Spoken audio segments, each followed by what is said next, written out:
आणि आता बातमी आहे मुंबईकरांच्या दृष्टीने सुरू झालेल्या विकास कामांसंदर्भातली, ज्यांच्या दोघांची भूमिपूजन झालेत आणि दोघांचं लोकार्पण झालंय। ही नेमके प्रकल्प कोणते आहेत, कसा फायदा होणार आहे याचा आपण बघूया आता। तर रोजच घड्याळाच्या काठ्यावर पळणाऱ्या मुंबईकरांसाठी आजचा दिवस विशेष ठरलाय। याचं कारण मुंबईमध्ये आज विविध विकास कामांचं मुख्यमंत्री आणि उपमुख्यमंत्र्यांच्या हस्ते उद्घाटन झालंय। रोज धावपळ करत गर्दीतून रोज प्रवास करणाऱ्या मुंबईकरांसाठी आज नव्या मेट्रो 2 सेवेत आलेल्या आहेत। मुख्यमंत्री उपमुख्यमंत्र्यांच्या हस्ते मेट्रो 2B आणि मेट्रो 9 या दोन्ही मार्गिकांच्या पहिल्या टप्प्याचं लोकार्पण झालंय। पश्चिम उपनगराला पूर्व उपनगराशी जोडणारी मेट्रो 2B ही अंधेरी पश्चिमच्या DN नगर पासून मानखुर्द नजीकच्या मंडालेपर्यंत धावणार आहे। याच मार्गावर मंडाले ते डायमंड गार्डन या पहिल्या टप्प्याचं लोकार्पण झालं। तर मेट्रो 9 मार्गिकेवर आता दहिसर पूर्व ते काशीगाव हा प्रवास करता येणार आहे। एवढंच नव्हे तर ठाणे ते बोरिवली दुहेरी बोगदा प्रकल्पाचाही शुभारंभ झालेला आहे। ठाण्यातल्या मानपाडा येथून TBM मशीनने बोगद्याच्या कामाला सुरुवात झाली। तर चौथं म्हणजे लंडन दुबई सारख्या मोठ्या शहरात सुरू असलेली पॉट टॅक्सी ही मुंबईत लवकरच सुरू होणार आहे। याचाही भूमिपूजन सोहळा हा पार पडलेला आहे।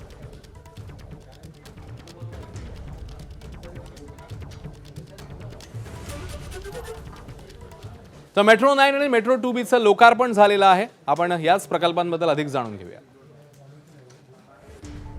मेट्रो 9 दहिसर, ज्याच्यामध्ये कोणकोणती स्थानक आहेत ते आपण बघतोय। दहिसर, त्यानंतर पांडुरंगवाडी, मिरागाव,